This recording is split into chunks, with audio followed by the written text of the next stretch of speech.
नमस्कार आदाब, आप देख रहे हैं द जस्टिस हिंदी। आज बात करेंगे मथुरा वृंदावन से उठी उस सियासी हुंकार की जिसने उत्तर प्रदेश की राजनीति में नई बहस छेड़ दी है। मथुरा में सबर समाज का बड़ा शक्ति प्रदर्शन हुआ है। SC/ST एक्ट और UGC एक्ट को काला कानून बताया और अब नई राजनीतिक पार्टी बनाने का ऐलान किया गया है। क्या इससे यूपी की राजनीति में बड़ा बदलाव होने जा रहा है?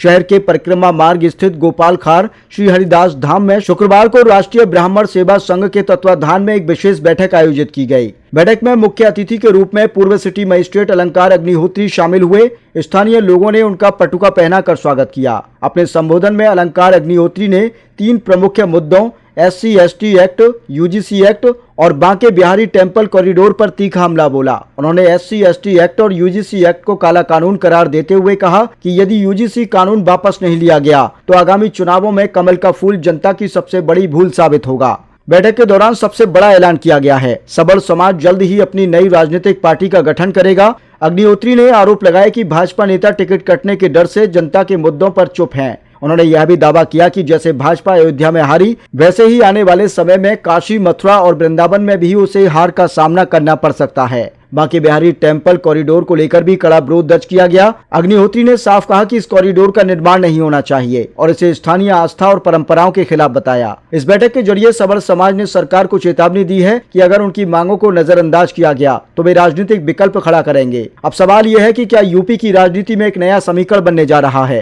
क्या यह ऐलान आगामी चुनावों पर असर डालेगा? फिलहाल मथुरा वृंदावन से उठी सियासी आवाज ने प्रदेश की राजनीति में हलचल जरूर पैदा कर दी है। आगे क्या होगा यह आने वाला समय बताएगा।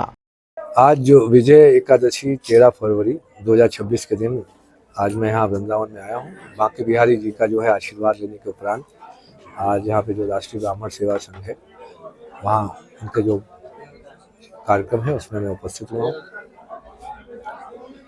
और जो 3 बिंदुओं पर यहाँ पर हम लोग का जो सनातन समाज है उसने चर्चा की है। प्रथम आपका UGC रेगुलेशन 2026 जो भारत सरकार के गजट में 13 जनवरी 2026 को प्रकाशित हुआ है।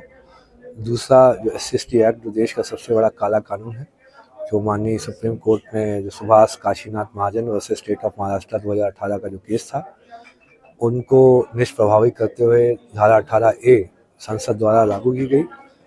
तीसरा जो यहाँ पे कॉरिडोर है, जो अपना मथुरा और वृंदावन में जो कॉरिडोर सरकार कोशिश कर रही है किस तरीके से यहाँ की जो विरासत है उसको ध्वस्त करके एक तरीके से जो यहाँ के आर्थिक पक्ष को अपने नियंत्रण में लेकर जो हमारे जो मूल अधिकार है, जो सनातन परंपरा है, जो हमारे सेवादार हैं, उनके जो पक्ष को, उनके हितों का ध्यान न रखते हुए अपने नियंत्रण में लेना, ये 3 बिंदुओं पर आज हम लोग की चर्चा की गई।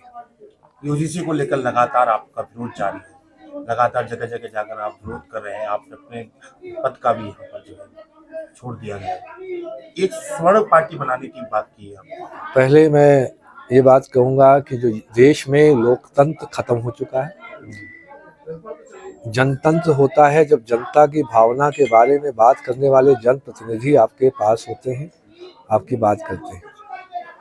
13 जनवरी 2026 के बाद से जो UGC रेगुलेशन 2026 का वो प्रकाशन हुआ है, उसके उपरांत भी देश का कोई भी जनप्रतिनिधि अभी तक नहीं बोला है।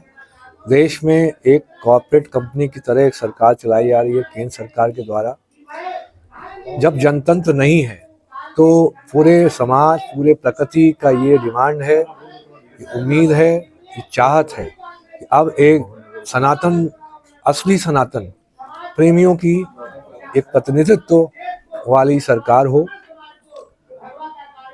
इसी क्रम में जो आज बहुत ही अच्छा दिन है, विजय एकादशी है, 13 फरवरी 2026 के दिन। आज मैं यहाँ से बांके बिहारी जी का ध्यान करते हुए, बजरंगबली जी का ध्यान करते हुए, भगवान श्री राम का ध्यान करते हुए, भगवान परशुराम का ध्यान करते हुए और काशी महादेव का ध्यान करते हुए आपके समक्ष आह्वान कर रहा हूँ, घोषणा कर रहा हूँ कि हम लोग एक सनातनी सरकार की स्थापना हेतु अपनी पहचान को बनाए रखते हुए हम एक अपनी सनातनी राजनीतिक पार्टी का जल्द ही शुभारंभ करने जा रहे हैं। अब हम आपसे अलग हो रहे हैं, अब हम अपनी पहचान के साथ आपके साथ जुड़ेंगे। अब हम पूरा देश का सनातनी समाज आपसे अलग हो रहा है। अब हम आपसे अलग हो चुके हैं। आपने एक मेल आईडी भी बनाई गई है, किस तरह की मेल आईडी है, किस तरह की वह शिकायत लोग कर रहे हैं?